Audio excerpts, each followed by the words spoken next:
did a session on goal setting, do you remember? Yeah. And which is really important in a business context. But at least 2 of your team members took that away into a personal domain and started to apply those techniques outside of work as well. So that was very gratifying, because it meant that the things that we did actually held some value for them, not just in business-wise, but more broadly as well.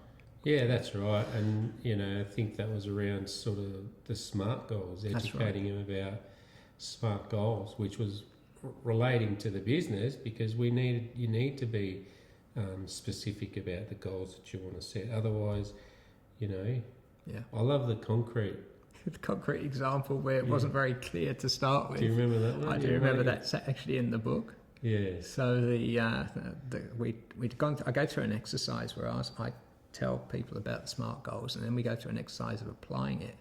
And the person that I was working with, I think he was a bit tired that day. I don't think he was really concentrating. So I asked him to come up with his SMART goal, and the SMART goal was tarmac the drive.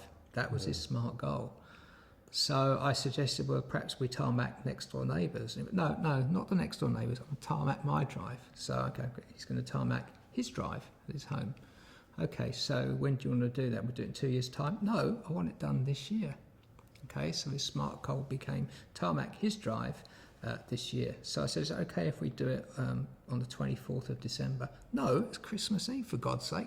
We're going to be getting ready for Christmas. I need it done before then. It has to be done by end of November.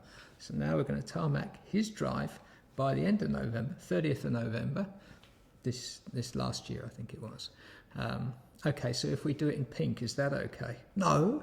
And by this time he's thinking I'm winding him up. Well, I wasn't trying to wind him up. I was actually trying to highlight the fact you have to be very specific. If you set a goal in your business or in your personal life, you have to be very specific about what outcome you want to achieve. Otherwise, it can be misinterpreted. I've condensed that. It probably went for about 10 or 15 minutes, and I wasn't sure at the end of it whether the guy was going to hit me or whether he was going to thank me for actually seeing it work in practice.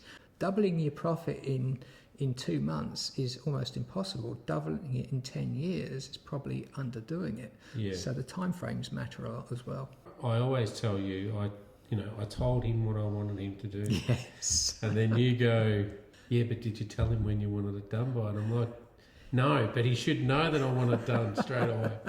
You're like, well, in fairness, he wasn't sure when it needed to be done by. Right. So, giving due dates on things like that, but then also just being a bit more specific about the direction that you've got to give someone. If you've got to give someone direction, be specific, due dates and all of that. Spot on.